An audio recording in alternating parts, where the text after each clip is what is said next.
Hi lovely people, my name is Layla. Welcome to my channel where I love to discuss personal development, inner work, and mindset. What if there were ways to determine people's personality right away and use that information to foster better relationships? Today I want to discuss 7 ways I've used to get to know myself and the people around me, and I honestly believe that this will be very helpful to you in any interpersonal relationships, but mostly love relationships. So we will start with 2 light-hearted options, then get into more impactful ones, and finish it off with my favorite of all. So let's get started. I remember a day in the office back in Boston when we celebrated someone's birthday. One of the VPs emerged from his office with a huge book in hand. He asked my colleague if she would mind him reading what the book said about her based on her date of birth. The results were accurate, not just to us who knew her very well, but mostly to the colleague herself. Intrigued, I asked the VP for the name of the book and purchased it on Google Play. I honestly was blown away about what the book had to say, about me based on my birthday. Since then, whenever I meet a guy I'm potentially interested in, I find out his birthday and I read what the book has to say about him. While it is hard to verify the accuracy without spending time with the guy, it gives me an intriguing glimpse into what to expect or what to be cautious about. I have to say though that I have never ever dismissed anyone based solely on what the book says, okay? I also recall meeting someone whose birthday was listed as one of my potential soulmates, yet things did not work out. Nevertheless, it is a fun game to play, so if you want to join in, the name of the book is The Power of Birthdays, Stars and Numbers by Safi Crawford and Geraldine Sullivan. I am someone who believes in astrology, although I am not fully versed in it. I do not read my horoscope, and honestly, I do not believe in that. However, I believe in the influences of the stars and the planets on human affairs by their positions on someone's time of birth. So when it comes to zodiac sign, I know that there are 2 important elements, the sun sign and the ascendant sign. So my sun sign is Sagittarius because I was born in mid-December, and our element is fire. We are known for being adventurous and optimistic and independent and philosophical.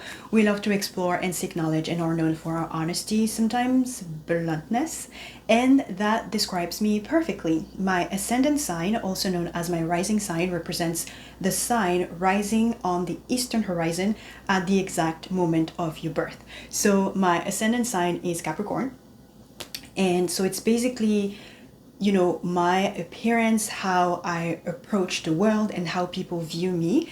And the traits of Capricorn are ambitious, disciplined, responsible, and practical. And to others we appeared reserved, and our approach to life is a determined, goal-oriented one, and we value success and respect. Knowing how accurate it is for me, I tend to assume that it would be that way for others. So when getting to know a guy I am interested in, I like to find out what his sun and his ascendant signs are and use that information to get some insight into his personality and his preferences. The sun sign is pretty easy to guess because all you need is the guy's date of birth. The ascendant sign is harder to guess because you will need his place of birth and time of birth. Asking someone's date or place of birth isn't unusual, but the time of birth can catch people off guard. So my strategy is to ask if they are a morning person or not, and based on their answer, I make a light-hearted comment like, oh, you must have been born in the morning or in the evening. And if they know their birth time, they usually mention it. If not, I will playfully probe with something like, oh, you don't even know your time of birth. And this often prompts them to either reveal the time if they know it, or ask, or tell me that they need to ask their mom. But I usually get that time. And just so you know, because I kind of want to be clear, I do not have a list of signs to avoid. I do not hold negative stereotypes or association based on certain signs. I look into this for fun, and maybe you should give it a try as well. The Myers-Briggs Type Indicator, MBTI, is a popular personality assessment tool that categorizes people into 16 different personalities based on 4 pairs of traits. So each trait pair has 2 opposing options, and your preference in these pairs determine your MBTI type. I have known my MBTI type since I was 15 years old. My mom attended a workshop at work where they discussed various topics, including the MBTI. So she brought home the original book, which is this huge book. And as soon as she mentioned it was a personality assessment tool, I could not wait to dive in. At the time, I was eager to learn more about myself and, seize every opportunity for self-discovery. And being an avid reader, I devoured the book, answered all the questions, and came away with a much better understanding of myself, feeling incredibly empowered. It was the first time I learned about introversion, what it actually meant, and why being an introvert wasn't weird. I realized that I couldn't change it and did not need to change it. It turns out I am an INFJ, the rarest type, and this discovery made me feel liberated and validated. Nowadays in Korea, MBTI is incredibly popular. Everyone knows their type. It is common for people to ask about MBTI on a date, which I think is pretty cool. So if you are a J type and the guy is a P type, you might be a bit less frustrated when he plans things last minute or doesn't have a clear idea of what you'll do when you meet up. Instead of seeing it as him not caring, knowing his MBTI helps you understand his behavior better. It adds, a layer of tolerance, which is pretty helpful during the early dating process. So here is a quick breakdown of the test. So you have extroversion and introversion. Extroversion is basically you gaining energy from being around people and engaging in activities. And introversion is you gaining energy from being alone or in small groups and reflecting inwardly. Then you have sensing versus intuition. Sensing is you focus on concrete, present information and practical details. Intuition is you focus on abstract ideas, future possibilities, the big picture, that kind of thing. Then you have thinking versus feeling. Thinking is you make decisions based on logic, objective criteria, and consistency. Feeling, you make decisions based on your personal values, your emotions, and the impact those decisions would have on others. Then you have judging versus perceiving. Judging is you preferred a structured, organized, and planned approach to life, and perceiving is you prefer a flexible, adaptable, and spontaneous approach to life. Of course, the spectrum matters. Sometimes you will be all the way on one side, sometimes you will kind of be in the middle. The MBTI helps people understand their preferences and how they interact with the world and others. It is also actually often used in personal development, career planning, and improving interpersonal relationships. If you want to know your MBTI or have the person you are interested in find out his, I will put a link in the description box. The love language test refers to a concept introduced by Dr. Gary Chapman in his book, The 5 Love Languages, The Secret to Love That Lasts. The test identifies how people express and receive love based on 5 primary love languages. So what are those languages? I'm glad you asked. Number 1 is words of affirmation. It's expressing love through spoken words, praise, or appreciation. Then you have number 2, act of service, showing love by being doing helpful things for your partner. Number 3, receiving gift. It's giving and receiving gift as a symbol of love. And number 4 is quality time, spending meaningful time together, giving undivided attention. And number 5 is physical touch, which is basically expressing love through, holding hand and hugging and kissing and all those affectionate gesture. You might wonder why it is important to understand each other's love languages as a couple. Well, here are several reasons to consider this. Number 1 is improved communication. Knowing your partner's love language helps you communicate your love in a way that is most meaningful to them. This can reduce misunderstanding and improve emotional connection. Number 2 is enhance emotional bond. When couple express love in a way that resonates with their partner, it strengthens their emotional bond and foster deeper connection. Number 3 is conflict resolution. Many conflicts in relationship arise from unmet emotional needs.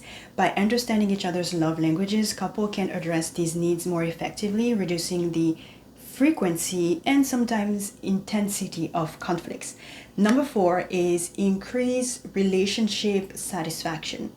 When partners feel loved and appreciated in the way that matters again to them, the overall relationship satisfaction increases, and this can lead to a happier, more fulfilled relationship. I did the test years ago, and my love languages are physical touch and words of affirmation. Your love language is not only the way you like to receive love, but it's also the way you give love to people. So the test usually involves a series of questions that help you determine which love language resonates the most with you. And I will add a link in the description box for you to go ahead and give it a try and make sure that your partner does the same. Relationship attachment styles come from attachment theory, originally developed by psychologist 𝗔𝗹𝘁𝗶𝗃𝗲 and later expanded by Mary Ainsworth. Basically, these styles explain how we form emotional bonds and interacts in relationship based on our early experiences with our caregiver. They can really affect how we handle adult relationships. So, understanding relationship attachment style is key to building better relationships. It will help you, get to know why you act the way you do, what you need emotionally. Plus, knowing your partner's style can improve communication and reduce conflict. It makes your bond stronger and more stable, and this self-awareness and understanding are also great for personal growth and even parenting. So, overall, it is about creating healthier and more satisfying connections with those you care about. Okay, so let's look into the 4 main attachment style. Number 1 is a secure attachment. Individuals with a secure attachment style tend to have positive views of themselves and others. They feel comfortable with intimacy and autonomy in relationships. They are generally more satisfied in their relationships, and they have healthier, more stable connections. Then you have anxious, preoccupied attachment. Individuals with this type of attachment often seek high intimacy, approval, and responsiveness from their partners. They may have a less positive view of themselves and a strong fear of abandonment. Their relationship can be very intense and emotionally volatile. Number 3, you have the dismissive, avoidant attachment. Those with this dismissive, avoidant attachment style value independence and self-sufficiency. They often have a positive view of themselves, but a negative views of others. They may avoid closeness and intimacy, often distancing themselves emotionally from their partners. Then you have the fearful, avoidant, or disorganized attachment. Individuals with this fearful, avoidant attachment style have mixed feelings about close relationships. They may desire intimacy, but at the same time fear it, leading to unpredictable and unstable relationship patterns. This style is often associated with people who have history of trauma or loss. Based on what I just said, you can clearly see that a person with preoccupied attachment style is not a great match for someone with a dismissive, avoidant attachment style. So unless both are aware of their style and seek therapy to share common grounds, it'll be very hard for this couple to thrive. Understanding one's attachment style can benefit personal growth and relationship health. It can help individuals, recognize patterns or behavior, understand their emotional needs, and work towards healthier relationship dynamics. So, to find out your attachment style, you can read the book Attached, The New Science of Adult Attachment and How It Can Help You Find and Keep Love by Amir Levine and Rachel Heller. I will encourage you to read the book to understand the concept in depth. But if you only care about knowing your style, then you can take a quiz online, and I will put a link in the description box. The Enneagram is a personality typing system that helps you understand yourself and others better. It's made up of 9 different types, each with its own unique sets of characteristics, strengths, and weaknesses. Think of it as a tool that shows you why you think and feel and behave the way that you do. By figuring out your type, you can also gain insight into your motivations, improve your relationships, and grow personally. It's like having a map of your inner world, helping you navigate life more smoothly. The Enneagram is important for couples because it helps people understand each other's core motivations and fears and desires. By knowing each other's type, partner can communicate more effectively. They can empathize with each other's perspective and navigate conflicts more smoothly. It also allows couples to appreciate their differences and work on their growth areas, leading to a deeper and more supportive connection. Essentially, it provides like a framework for better understanding and improving relationships. The Enneagram, like I said, consists of 9 personality types, so let's go over them quickly. Type 1 is the reformer, principled, purposeful, and perfectionist. Type 2 is the helper, caring, generous, and people-pleasing. Type 3 is the achiever, success-oriented, adaptable, and image-conscious. Type 4, the individualist, is creative, sensitive, and introspective. Type 5 is the investigator, analytical, perceptive, and detached. Type 6, the loyalist, responsible, anxious, and security driven or seeking. Type 7 is the enthusiast, spontaneous, versatile, and scattered all over the place. Type 8 is the challenger, assertive, confident, and confrontational. And type 9 is the peacemaker, easygoing, accommodating, and complacent. Each type has its own way of viewing the world and dealing with emotions, which can help in better understanding yourself and the people you deal with. So to find out where you stand, I will put a link in the description box if you want to do the test. I kept the most impactful one for last, so sit tight. To me, it is by far the most empowering tool I have discovered so far. It is called Human Design. Human Design is a system of personality typing that synthesizes astrology, the Chinese I Ching, the Hindu chakra system, the Kabbalah, the Jewish Kabbalah, and the quantum physics. Human Design functions as a personal blueprint showing each individual exactly how to best manifest their purpose in their lifetime. The system shows the archetypal themes that teaches us how to be human beings. Your Human Design chart, generated using your birthday, birth time, and birthplace, is a powerful tool to help you begin taking control of your personal narrative. It essentially functions, I would say, as a map that tells you who you are, how you experience and process the world, and how to best to make decisions, and what you must do to stay in harmony with your authentic self.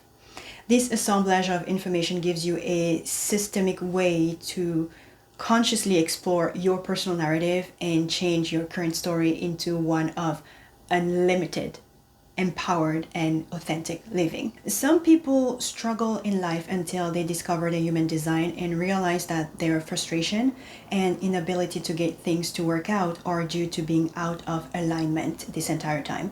And then you have people like me who have been living in alignment but still questioned everything because it did not fit the norm. While discovering Human Design, they feel validated and double down on what they're supposed to do for better alignment. I will certainly make more videos on Human Design in the future, as I am completely fascinated by this topic. I've read about 7 books so far to actively understand my own chart and that of the people around me. We're not going to do a deep dive, don't worry. I told you why finding out your Human Design is important. So now I will briefly explain the easiest and main information that you can gather from your own chart. That should be enough to get you started. If you want a deeper dive, I will recommend 2 books to start with and put a link to generate your chart in the description box. Your chart would look like this, and this is where I want you to focus. So first, focus on your type. There are 4 main types in human design. You have manifestors, generators, including manifesting generators, projectors, and reflectors.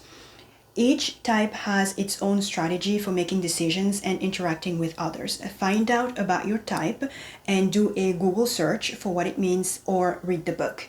If you are a projector, let me know, because that is what I am. Second, I want you to focus on your authority. This concept refers to the best way for an individual to make decisions based on their unique design. It can be emotional, sacral, splenic, ego, self-projected, mental, or lunar. My authority is splenic. And third, I want you to focus on your profile. It is derived from the I Ching and consists of 2 numbers that provide insight into your personality, your life path, and your relationships. I am a 6-2, and when I tell you that everything just made sense to me, my goodness. In my case, I am a projector, my authority is splenic, and my profile is a 6-2. The next step is obviously to get more information on your type, your authority, and your profile. You can Google your results to read articles explaining it to you. If you want a deeper dive, because there is more to find out, such as your energy centers, your gates, your channel, your incarnation cross, etc., get the books in the description box and be ready to rewrite your narrative. Now that I am well versed in human design, best believe that I will do a deep dive into my significant other when the time comes. I hope you enjoyed this video. Go out there and learn about yourself and the people that you get involved with. Thank you so much for watching. Take very good care of yourselves, and you will see me in the next video, God's willing. Bye!